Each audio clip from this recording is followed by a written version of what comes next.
अभिनेत्री रेखा थापाले निर्माण गरेको 5औं चलचित्र कसले चोर्यो मेरो मन माओवादी उपाध्यक्ष डाक्टर बाबुराम भट्टराई तथा वाइसेल इन्चार्ज सागरले मंगलबार गुड सिनेमा हलमा गएर हेरेका छन्।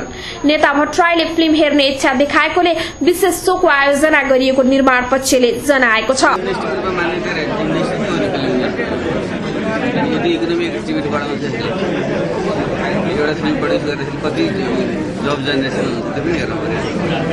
मान्छेले खालि 2-3 घण्टाको फिल्म मात्रै भइन्छ।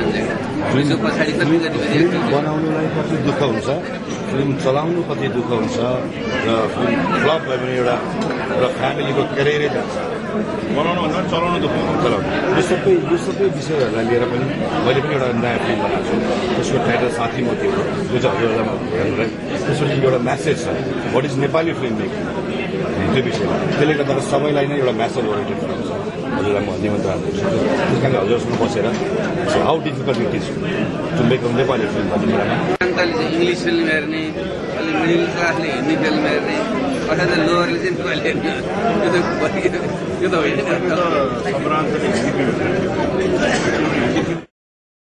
धायामाले भनेको तिमीले मेरो मन चोर्यौ रे, तिमीसँग मेरो माया बस्यो रे। के तिम्रो पनि मसँग माया बसेको हो? कसले चोर्यो मेरो मन? कसले चोर्यो मेरो मन 29 असोजबाट मोक्सल र राजधानी गहलहरूमा एकसाथ प्रदर्शनमा आएको हो। पछिल्लो समयमा प्रदर्शन भएका मध्ये सर्वाधिक सफल फिल्ममा दरिएको यो फिल्म नयाँ निर्देशक सबीर श्रेष्ठले निर्देशन गरेका हुन्। म आफ्नो दिमाग, दिल, आफ्नो सम्पूर्ण क्षमता लगाएर चलचित्र निर्देशन गर्ने कोसिस गर्छु। किनभने चलचित्र नै मेरो लागि जिन्दगी हो। मैले आफ्नो जिन्दगीसँग कुनै पनि कम्प्रोमाइज गरेको छैन। मैले आफूले सक्दो, मैले आफूले भ्याएसम्म मैले चलचित्र न्याय दिने कोसिस गरेको छु र जसको परिणाम आज दर्शकहरूले मलाई दिइरहनु भएको छ। म एकदम सन्तुष्ट छु। प्रेम कथामा आधारित चलचित्र हो हैन। यसमा टाइटलबाटै अब म्याक्सिमम दर्शकहरूले त हेरिसक्नु भएको छ चलचित्र कस्तो बनेको छ र दर्शकहरूले रुचाइसक्नु भएको छ। एउटा यो गीत सङ्गीतले पनि एकदम अत्याधिक सफल चलचित्र हो, दर्शकहरूले थाहा पाइसक्नु भएको छ। त्यो प्रेम कथामा आधारित चलचित्र, यो मनसँग रिलेटेड कुरा। मन कसैको अन्डरमा हुँदैन। मनले त कोही धनी कोही गरिब भन्दैन, कोही पराए कोही आफ्नो भन्दैन। मन परेपछि, माया लागेपछि कसैले रोक्न सक्दैन, कसैले छेक्न सक्दैन भन्ने कुरालाई लिएर चलचित्र बनेको छ। नेपालीहरूको महान चाड दशैंको अवसर पारेर रिलिज गरिएको यो फिल्मले प्रदर्शन भएको 1 हप्तामै लगानी उठाएर फाइदामा गएकाले नायिका रेखा थापा दङ्ग छिन्। मर्जी होस् राजकुमारी, मलाई युरोप जान मनै छैन। राजा सारबाट हुकुम बक्सिया छ। बाबा हजुरले एकपटक मलाई सोधी बक्सेको भए हुन्थ्यो नि, होइन? हजुरहरूको परम्परामा आफूभन्दा सानोसँग कुनै पनि निर्णय लिन सोध्ने चलन छैन। मलाई यो सब मनै पर्दैन धायामा। म जिन्दगीभरि आफ्नो खुसीले एक पल पनि बाँच्न पाउँदिन। मैले आफ्नो इच्छाले आजसम्म एउटा खेलौना पनि खेल्न पाएको छैन। ठुलो घरानामा जन्मेपछि आफ्ना चाहना र इच्छाहरूलाई कुलको मर्यादा र परम्पराको सामान्य दबाउन सिक्नुपर्छ राजकुमारी। बच्चेदेखि त्यही त सिक्दै आइरहेकी छु। रहरहरू नपलाउनु भनेर मनलाई सम्झाउँछु, तर बेमान मन घरिघरि बाटो बिराउँछ। फिल्म प्रदर्शनको 1 हप्तापछि निर्माण पक्षले राजधानीको कुमारी हलमा विशेष शोको समेत आयोजना गर्यो।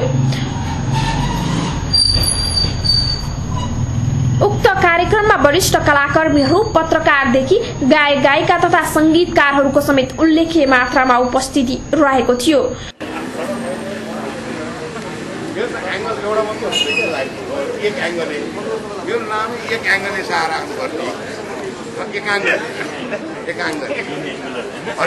एकाङ्गले बिग्राउँछ है कहिले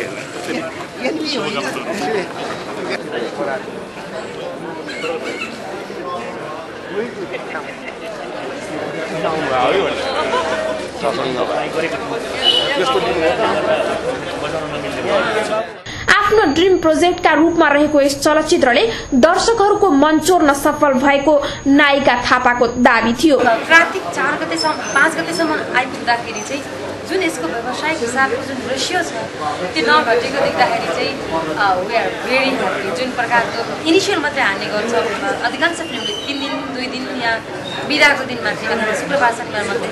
मेरो चलचित्र 29 गते चाहिँ अष्टमीको दिनदेखि रिलिज भएको थियो।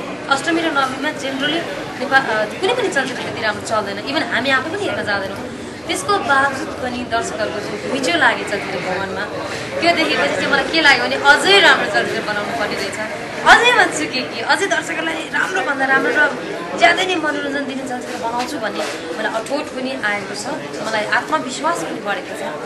दर्शकहरूलाई जति नै हेर्नु भएको छ प्लिज नछुटाउनु, ताकि बरु मन पर्दैन भने चाहिँ अल राइट एकपल्ट आएर मलाई गाली गरिदिनु, ताकि योभन्दा अझै राम्रो चलचित्र बनाउन सकौँ। किनभने मेरो एकपछि अर्को राम्रो राम्रो चलचित्र बनाउने कोसिस गर्छु म। त्यसैको अर्को एउटा उदाहरण हो कस्तो चोरी मेरो मन।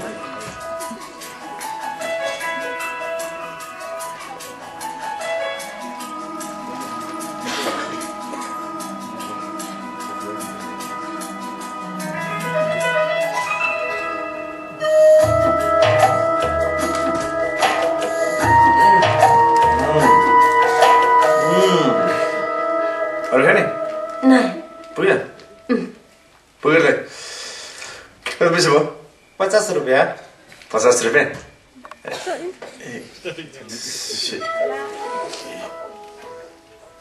तै मसँग अहिले पैसै छैन।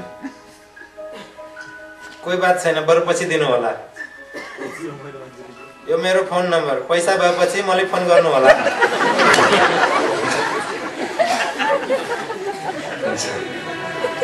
अच्छा साहब गए म। थ्याङ्क यू दाइ।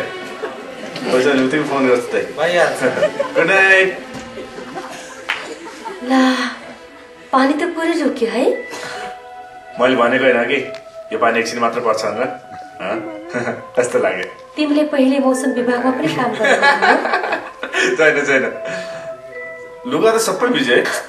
ला अब के गर्ने? डोन्ट वरी, मसँग उपाय छ।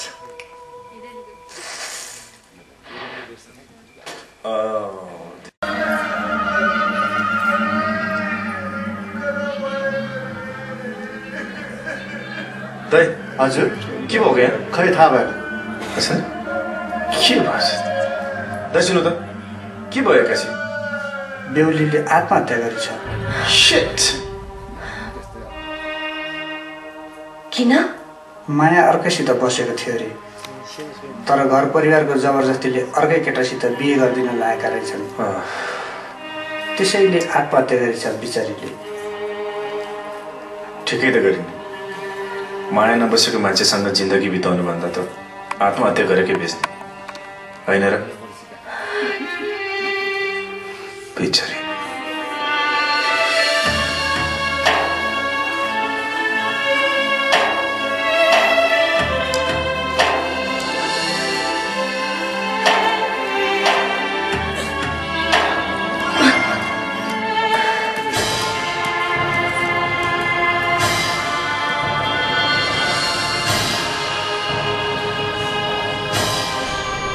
कसले चोर्यो मेरो मनमा राणा परिवारकी धनी केटी र गरीब केटा बीचको प्रेम प्रस्तुत गरिएको छ। टेक्नोलोजीको हिसाबले निकै स्तरीय मानिएको यस चलचित्रका गीत सांगीतिक पक्ष समेत उत्तिकै सबल ठहर्याइएको छ।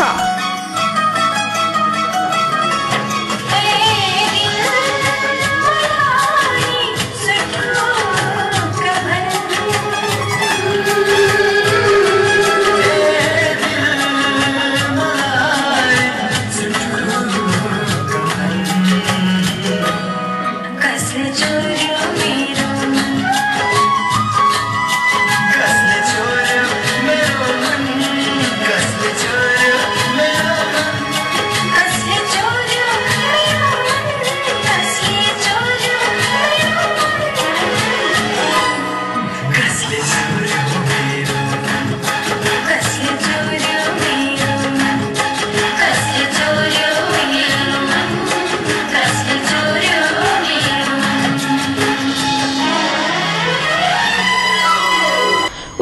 सिनेमाटोग्राफी र राम्रो लोकेसनका कारण फिल्म पर्दामा हेर्दा निकै सुन्दर देखिन्छ।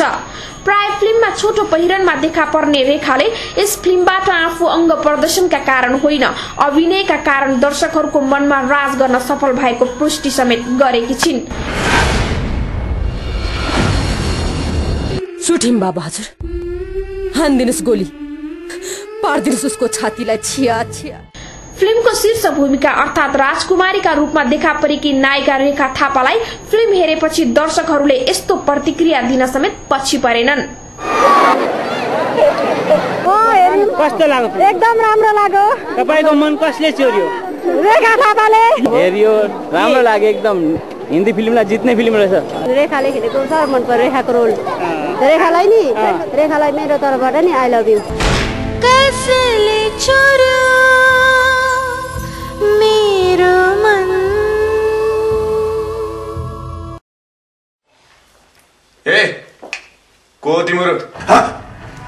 ए हामी को रे भन्दै त यसलाई। रिश्ते में तो हम तुम्हारे बाप लगते हैं, अमिताभ बच्चन। बसंती, इस कुत्ते के सामने मत हंस। धर्मेंद्र। अरे सांबा, सरकार ने हम पर कितने इनाम रखा रे? पूरे 50 लाख मात्र। सुना तूने? हाथ सालेहरूलाई फिल्मको किराले भयङ्कर टोकेको रहेछ। के भनेको? तिमी बुझ्दैन, पछि भनौला। अरे सांबा, अब यो हार बेचेर नेपाली सोले फिल्म बनाइन्छ, त्यो पनि एलसिडीमा।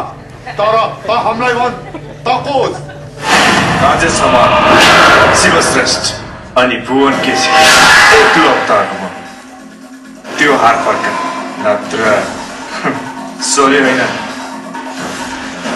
चिनो बनाउँछु यसको। साला चिनो बनाउँछस्? लातो का भूत बातों से नहीं मानते। अमिताभ, स्वीकार यसलाई।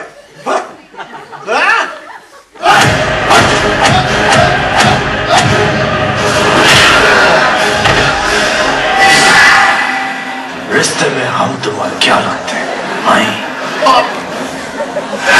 धर्मेंद्र, ठोक साले भाई।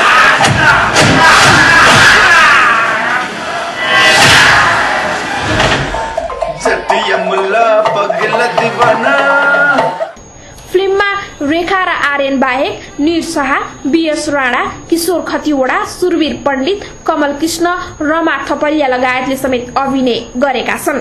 डिस्नेपाल.com का लागि सहकर्मी साथी दिनेश बडुका साथ सम्झना गैरे, काठमाडौँ।